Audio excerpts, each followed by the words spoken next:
Bonsoir chez vous, c'est le mois de mars, et si on parlait Dieu au féminin. Le troisième personnage, ou encore la troisième figure féminine que nous allons aborder aujourd'hui est Rebecca. De Ribka en hébreu qui signifie celle qui attache, celle qui prend au piège, elle captive par sa beauté. Elle est fille de Bethuel et femme d'Isaac, fils premier à Abraham, ou encore à sa belle-mère Sarah. La maman du père des 12 tribus d'Israël, la grand-mère des 12 patriarches. Elle est une figure de la continuité de l'alliance après Sarah, sa belle-mère. Elle est décrite comme étant très belle de figure dans Genèse 24. Au verset 16, on nous dit « C'était une jeune fille, très belle de figure, elle était vierge et aucun homme ne l'avait connue. » La beauté physique comme telle, vous avez la réponse, mais attention, attention. La beauté est dans les yeux de celui qui regarde, nous disait Oscar Wilde. La beauté n'est pas une qualité absolue, elle dépend de l'observateur.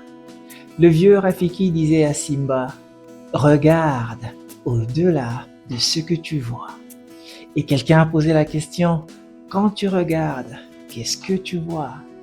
Que vois-tu » Dieu ne regarde pas à ce qui frappe aux yeux, nous montre la Bible.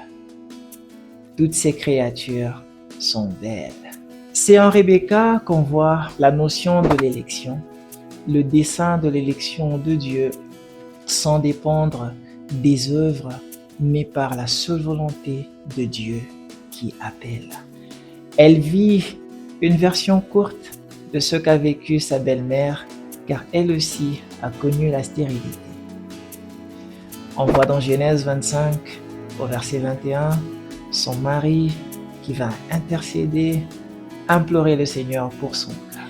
Elle apparaît dans la Bible quand Abraham veut marier son fils.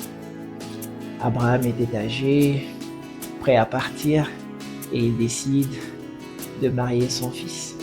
Et il envoya son serviteur Eliezer qui fit une prière avant de partir. Et plus tard, on voit Rebecca qui acceptera de donner de l'eau, non seulement à Eliezer, serviteur d'Abraham, mais elle va en même temps faire boire les chameaux emmenés par Eliezer, sans savoir que cette action la qualifierait pour être la femme d'Isaac, la mère d'une multitude, héritage de sa belle-mère et la deuxième génération de l'Alliance. Mais on voit quand même une forme de manipulation dans l'épisode de la bénédiction entre les deux fils et une sorte de favoritisme parental. On voit en elle le sens d'hospitalité et une fine stratège. Elle a mis en place un plan pour que le plus jeune hérite de la bénédiction qui était normalement réservée à l'aîné.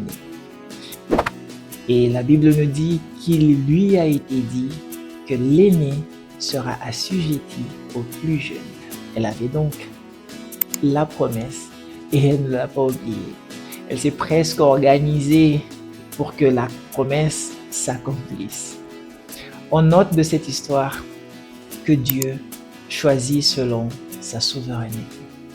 Le plan divin peut passer à travers des dynamiques familiales complexes. Les stratégies humaines peuvent compliquer ce que Dieu a déjà décidé, mais en fin de compte, ce que Dieu a décidé de faire se fera. Que Dieu vous bénisse.